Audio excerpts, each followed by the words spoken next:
Pruning your garden trees. Now, you might not expect it, but young trees actually do require to be pruned early on in life. And this is so that we can try and establish a strong framework from the beginning for the tree to grow from.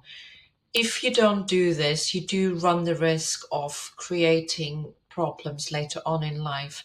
Now, if you have a look at this picture, you will see there are two leading branches. And if those branches, for example, are left to just continue growing the way they are creating a fork in the middle. And with the weight of the branches in the future, and especially if snowfall were to come as well, this tree could basically, these branches could split down the middle, and that would probably be quite detrimental to this tree. So what you need to do when a tree is young is look at the shape of it, and you do need to prune back any branches that are causing forks or very narrow angles to the main stem. Again, because the narrow angled branches are the ones that are going to struggle with any weight in the future.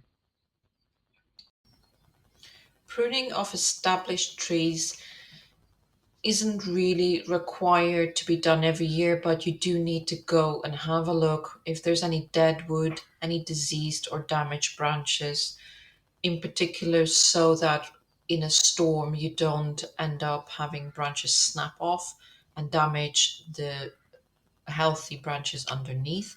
And also, from a safety point of view, you need to know that the branch is not going to fall and hurt anybody.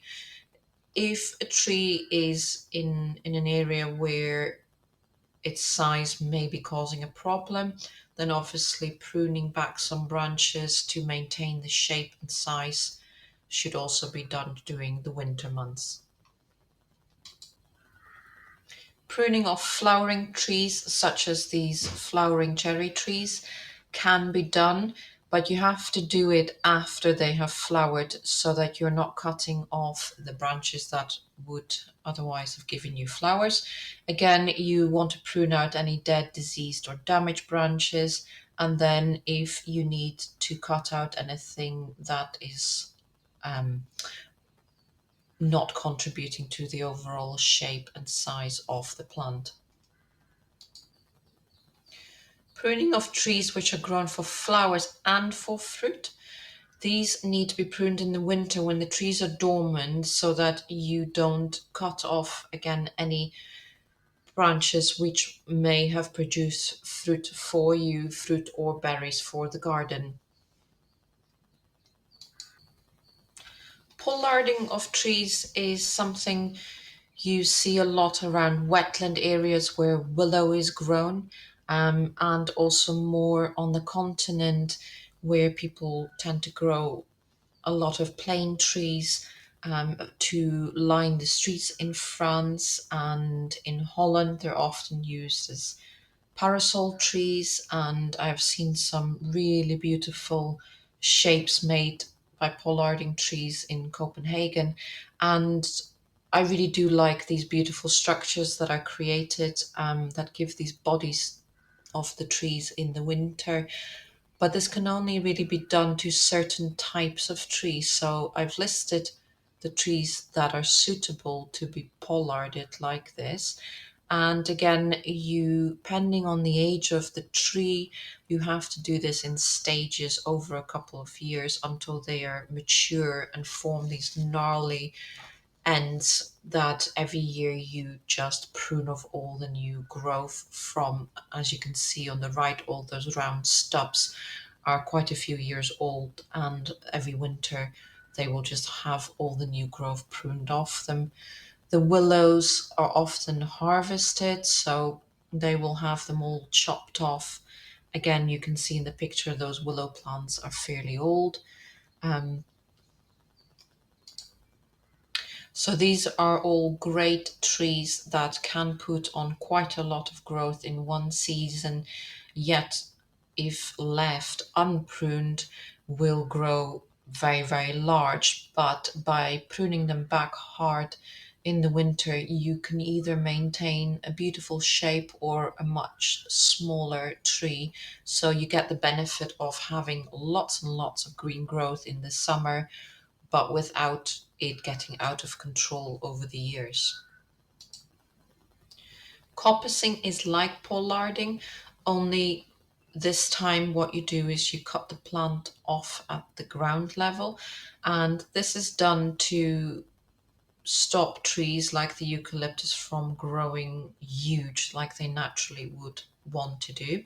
So you can control their size, their shape, and but what it also does is it will make the tree grow out fresh new shoots from ground level, and these are often the ones that I find more interesting for cutting and putting in the house, but also they're the softer ones that you can touch and get the fragrance of the eucalyptus. They also can be used to grow as more of a shrub in the garden, but this does rely on you coppicing them down every 3 to 4 years.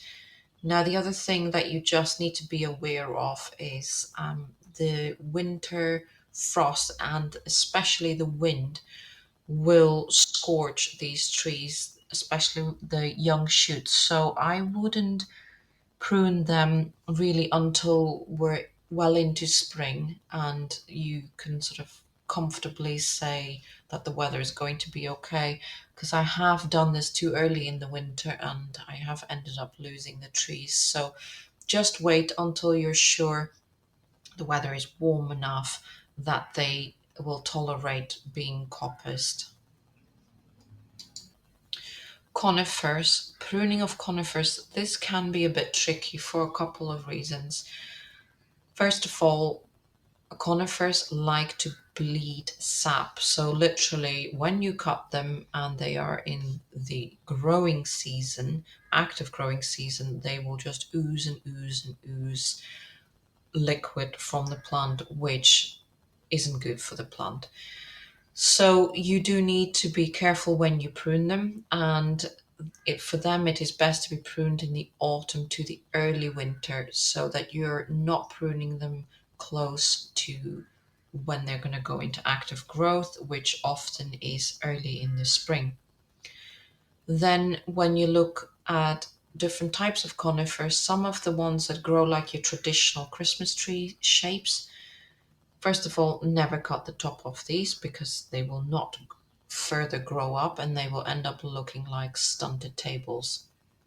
The next thing that you need to be aware of with these trees is, I don't know if you can see, but in the middle picture, there is this blue spruce and it has some of the side shoots which are trying to stick out wider than the top of the tree.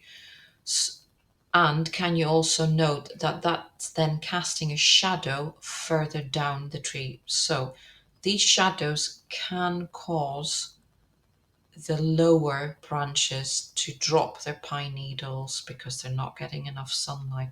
So when these trees are young, it is a good idea in the autumn to the winter to just snip off any of these side branches that are trying to compete with the main leader.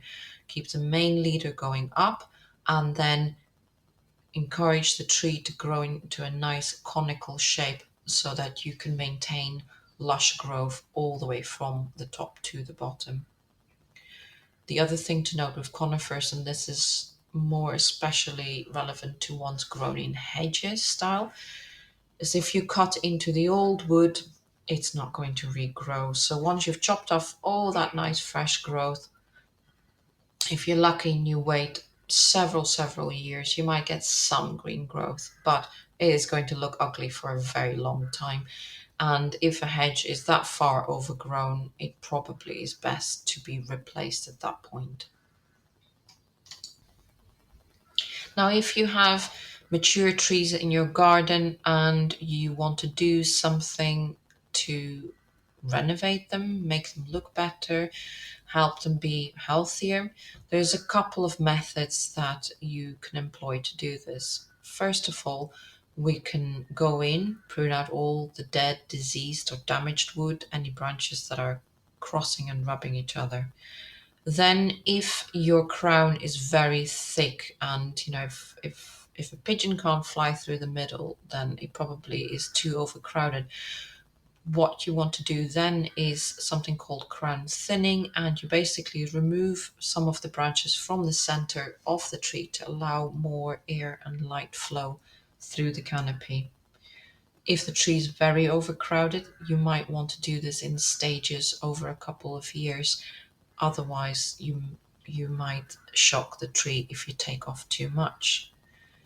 Next thing that you could do is a crown reduction, and this is for a tree that's basically grown too large. Then you give it the short back and sides by, yeah, literally taking the crown down. The last one that I often like to do in the garden is to lift the crown off the trees, and this is just so that I can get a little bit more light into the garden underneath, and it allows me to grow more plants lower down. Also makes it easier for me to walk underneath the trees, because trees will naturally want to throw branches lower down on their trunk, and it's having a standard tree, i.e. tree with a bare stem, wouldn't actually happen in nature till the tree is well into its 20 plus years old. So if you want to have a clear stem and the space underneath the tree, you do need to cut off these lower branches.